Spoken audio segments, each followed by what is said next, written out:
जब महाभारत के युद्ध के अंत में सभी 100 कौरव मारे जा चुके थे, तब अश्वत्थामा ने प्रतिशोध लेने के लिए आधी रात को पांडवों के शिविर में घुसकर द्रौपदी के समस्त 5 पुत्रों की हत्या कर दी थी।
पिछले श्लोक में हमने देखा कि किन किन परिस्थितियों में हम अपने बचाव के लिए सामने वाले की हत्या कर सकते हैं तथा दार्शनिक और धार्मिक दृष्टि से हमें किसी भी प्रकार का पाप नहीं लगता है। आज हम अध्याय 1 के श्लोक नंबर 37 तथा 38 पर बात करेंगे। तस्मान आर्या वयम हंतुम धार्तराष्ट्रांस बांधवान सजनम ही कथम हत्वा सुखी न श्याम माधव। इसलिए अपने चचेरे भाइयों धृतराष्ट्र के पुत्रों और मित्रों सहित अपने स्वजनों का वध करना हमारे लिए किसी भी दृष्टि से उचित नहीं है। हे माधव, इस प्रकार अपने वंशजों का वध कर हम सुख की आशा कैसे कर सकते हैं? यद्यप्येते न पश्यन्ति लोभोपह तचेतस कुलक्षण्यकृतं दोषम मित्रद्रोहे च पातकम्। यद्यपि लोभ से अभिभूत विचारधारा के कारण वे अपने सज्जनों के विनाश या प्रतिशोध के कारण और अपने मित्रों के साथ विश्वासघात करने में कोई दोष नहीं रखते हैं। अर्जुन क्षत्रिय था, उसके बावजूद भी उसे किसी भी प्रकार की हिंसा करना पसंद नहीं था। इस बात का पता इसी घटना से चलता है कि जब महाभारत का युद्ध समाप्त होने की कगार पे था, तब एक घटना हुई थी, वो मैं आपको सुनाता हूँ। जब महाभारत के युद्ध के अंत में सभी 100 कौरव मारे जा चुके थे, तब अश्वत्थामा ने प्रतिशोध लेने के लिए आधी रात को पांडवों के शिविर में घुसकर द्रौपदी के समस्त 5 पुत्रों की हत्या कर दी थी। ऐसा करने पर अर्जुन ने अश्वत्थामा को घसीटकर द्रौपदी के कदमों में डाल दिया था। अपने पुत्रों की हत्या होने पर भी हृदय से कोमल तथा क्षमा से परिपूर्ण द्रौपदी ने कहा कि ये तुम्हारे गुरु के पुत्र हैं, इन्हें क्षमा कर दो। दूसरी तरफ भीम तो उसी समय अश्वत्थामा का वध करना चाहता था।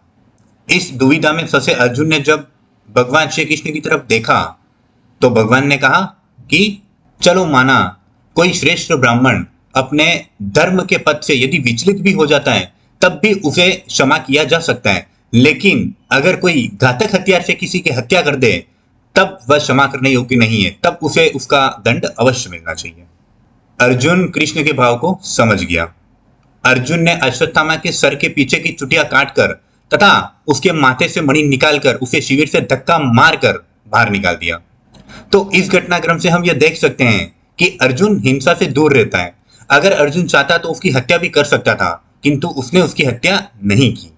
अब यदि फिर से इस युद्ध पर चर्चा करें तो दुर्योधन ने अर्जुन को युद्ध के लिए ललकारा था तथा एक क्षत्रिय होने के नाते अर्जुन युद्ध करने से मना नहीं कर सकता था। तो अर्जुन का यहाँ पर यह सोचना है कि विपक्षी पक्ष ललकार के परिणामों को नहीं जानता है। लेकिन अर्जुन तो इस ललकार के परिणाम को जानता था, तो वह इस ललकार को किस प्रकार स्वीकार कर सकता था, तथा वो इस ललकार को स्वीकार नहीं करना चाहता था। अर्जुन का मानना था कि विपक्षी दल में जितने भी योद्धा हैं, जैसे कि दुर्योधन, दुशासन, वे सभी अपनी बुद्धि से भ्रमित हो चुके हैं। उन्हें राज्य की लालच में सही तथा गलत का ज्ञान नहीं था। उन्हें नहीं पता था कि इस युद्ध के भयानक परिणाम होने वाले हैं। वे अपनी लालची बुद्धि के कारण इस भयानक परिणामों को देख नहीं पा रहे थे। किंतु हम तो समझदार हैं, हमें तो परिणाम दिखाई दे रहे हैं, फिर हम ये युद्ध क्यों करें? यदि परिणाम अच्छे हो तो कर्तव्य का पालन करना चाहिए, किंतु परिणाम ही यदि विपरीत हो तो उसके लिए बाध्य होने का क्या तात्पर्य? तो इन पक्ष विपक्षों पर सोच विचार करके अर्जुन ये युद्ध नहीं करना चाहता था। तो यही इस श्लोक का आशय था। आई होप मैं ये आपको अच्छे से समझा पाया हूं।